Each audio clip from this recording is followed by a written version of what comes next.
Au cours des dernières années, j'ai lu plusieurs livres sur l'argent. Certains m'ont vraiment marqué et ont changé ma vie, tandis que d'autres étaient assez médiocres. Certains livres étaient complexes et difficiles à lire dès le début, tandis que d'autres étaient captivants et se lisaient rapidement.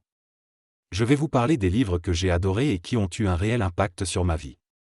Ces 7 livres vous permettront de comprendre 80% des connaissances nécessaires sur l'argent. L'un de ces livres est Devenir riche de Ramy Sethi. Il met l'accent sur les grandes victoires financières plutôt que sur le suivi de chaque dépense. L'idée est de se concentrer sur ce qui fera réellement une différence dans la vie, comme obtenir un emploi bien rémunéré, négocier son salaire, investir automatiquement chaque mois et éliminer les dettes inutiles. Avant de lire ce livre, j'étais obsédé par la réduction des dépenses à tout prix.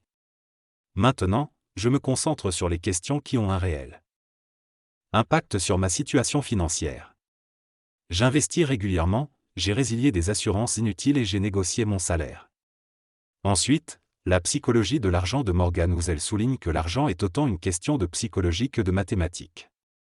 Nos sentiments et nos expériences passées ont souvent plus d'importance que nos connaissances financières.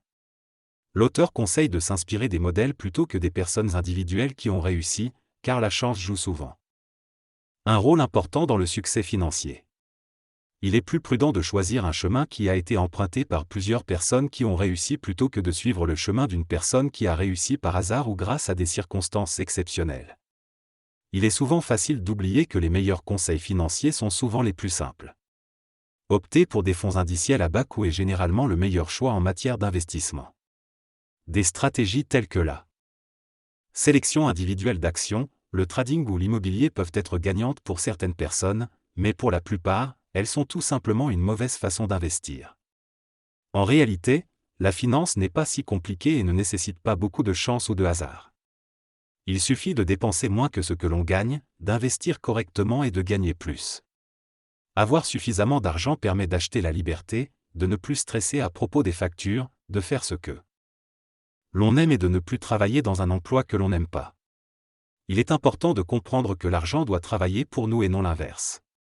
Enfin, il est possible de devenir riche rapidement mais cela nécessite beaucoup de travail, de discipline et d'engagement. L'accumulation d'expériences et de connaissances est essentielle pour atteindre cet objectif.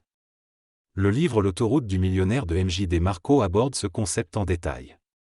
L'auteur parle des intérêts composés et de l'importance de l'investissement à long terme dans le domaine financier. Il explique que ce sont les petites actions continues qui font une différence dans les investissements plutôt que les grandes initiatives. Les intérêts composés permettent d'augmenter les investissements en ajoutant automatiquement les intérêts gagnés au capital initial, ce qui entraîne une croissance exponentielle au fil du temps.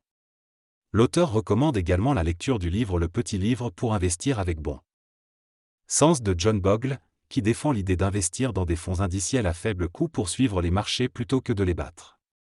L'auteur souligne également l'importance de trouver un équilibre entre profiter de la vie et assurer sa sécurité financière, en recommandant le livre Dix Zéro de Bill Perkins, qui propose une approche plus équilibrée de l'utilisation de l'argent pour maximiser les expériences et les aventures tout en veillant à ne pas épuiser toutes ses ressources.